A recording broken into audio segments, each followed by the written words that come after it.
Hello viewers, আসসালামু আলাইকুম। আপনাদের ওয়াইফাই গোপনে কতজন ব্যবহার করছে এবং কিভাবে অপরিচিত ডিভাইস বা অপরিচিত ব্যক্তিদের ব্লক করবেন তা আজকের এই ভিডিওতে আমি আপনাদেরকে দেখিয়ে দেব। আপনারা ভিডিওতে একটি লাইক করে চ্যানেলটি সাবস্ক্রাইব করে সাথেই থাকুন।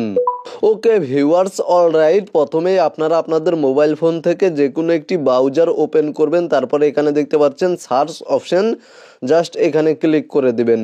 তো মূলত আমি আমার টেন্ডা ওয়াইফাই রাউটারে কিভাবে যে কোনো ডিভাইস ব্লক করতে হয় তা দেখিয়ে দেব।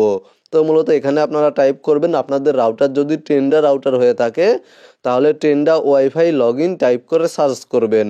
আপনাদের সামনে এই ধরনের একটি ইন্টারফেস শো করবে। এখানে দেখতে পাচ্ছেন tendawifi.com, এই অপশানে ক্লিক করে দিবেন। অথবা আপনারা ওপরে সার্চ অপশানে টাইপ করবেন 192.168.0.1 টাইপ করে সার্চ করবেন। তাহলে সেম ইন্টারফেস আপনাদের সামনে শো করবে এবং এখানে দেখতে পাচ্ছেন আমার থেকে অ্যাডমিন বা লগ ইন পাসওয়ার্ড চাচ্ছে। তো মূলত এখানে আমি আমার লগ ইন পাসওয়ার্ডটি দিয়ে দেব। আপনারাও আপনাদের অ্যাডমিন বা লগ ইন পাসওয়ার্ডটি টাইপ করে দেবেন। তারপরে এখানে দেখতে পাচ্ছেন লগ ইন অপশানে ক্লিক করে দেবেন। তাহলে আপনাদের সামনে সেম এই ধরনের একটি ইন্টারফেস শো করবে। এখানে দেখতে পাচ্ছেন অ্যাটাচ ডিভাইস নামে একটি অপশন রয়েছে। তো মূলত এখানে আপনারা দেখতে পাবেন কতগুলো ডিভাইস আপনার ওয়াইফাইয়ে কানেক্ট রয়েছে।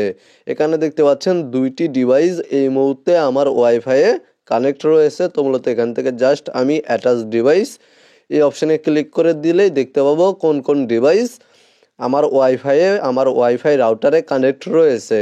তো মূলত এখান থেকে চেক করতে পারবেন কয়টি ডিভাইস এবং কোন কোন ডিভাইস আপনার ওয়াইফাই রাউটারে কানেক্ট রয়েছে এবং যে ডিভাইসটি ব্লক করতে চাচ্ছেন জাস্ট সেই ডিভাইসের পাশে এখানে দেখতে পাচ্ছেন এই অপশানে ক্লিক করে দিবেন। তারপরে নিচে দেখতে পাচ্ছেন ওকে অপশন, জাস্ট এখানে ক্লিক করে দিবেন। তাহলে ডিভাইসটি ব্লক হয়ে যাবে। এখানে দেখতে পাচ্ছেন ব্লক ডিভাইস 1, মানে আমি একটি ডিভাইস ব্লক করেছি। নিচে দেখতে পাচ্ছেন কোন ডিভাইস ব্লক করেছি তা শো করছে।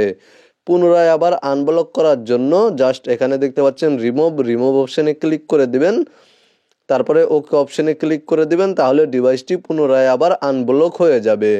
মূলত ভিডিওতে দেখানো এই নিয়মে আপনারা যে কোনো ডিভাইস ব্লক বা আনব্লক করতে পারবেন এবং কতগুলো ডিভাইস আপনার ওয়াইফাই রাউটারে কানেক্ট রয়েছে তা চেক করতে পারবেন।